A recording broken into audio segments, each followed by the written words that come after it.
தேசிங்க ராஜா 2 இந்த படத்தில் விமலோட ஃப்ரெண்டு சத்யா. இந்த சத்யா காலேஜ் படிக்கும்போது விமலோட லவ்வரோட தங்கச்சியை லவ் பண்ணுவான். சத்யாவோட லவ்வரு காலேஜ் படிக்கும்போது விவசாயிகளுக்காக ஒரு ப்ராஜெக்ட் பண்ணுவான். அந்த ப்ராஜெக்ட் வெளியில் வந்துருச்சுன்னா விவசாயிகளுடைய வாழ்க்கை நல்லா இருக்கும். ஆனால் அரசியல்வாதிகளுடைய வாழ்க்கை ரொம்ப கஷ்டமாயிடும். ஏன்னா அவங்க லஞ்சம் ஊழல் பண்ணவே முடியாது.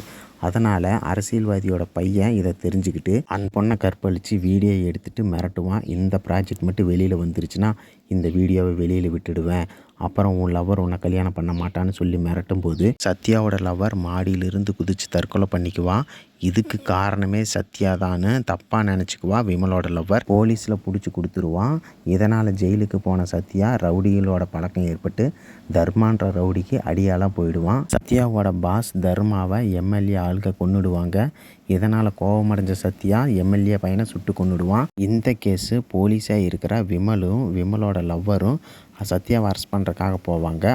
விமல் கேட்பான், இவன் ஒன்றும் நல்லவனை கொல்லலில்ல, ஒரு அயோக்கியனை தான் நான் கொன்னான், அதனால இவனை நம்ம கைது பண்ண வேண்டாம் அப்படின்னு விட்டுடுவாங்க.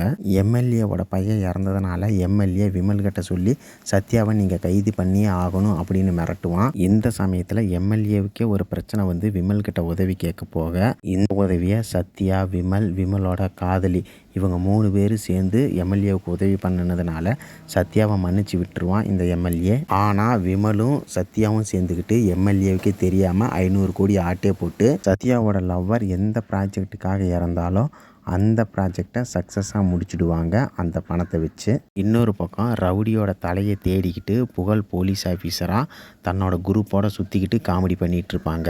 இந்த படம் முழுக்க காமெடியாக இருந்தாலும் நல்ல கருத்துக்களை சொல்லியிருக்கிறாங்க. விவசாயிக்கு நல்லது செய்யணும்னு நினச்ச ஒரு பொண்ணை எவன் கொன்னானோ அவனோட பணத்தையே அவங்ககிட்டயே வாங்கி அவன் மூலமாகவே விவசாயிகளுக்கு நல்லது செஞ்சுருப்பாங்க.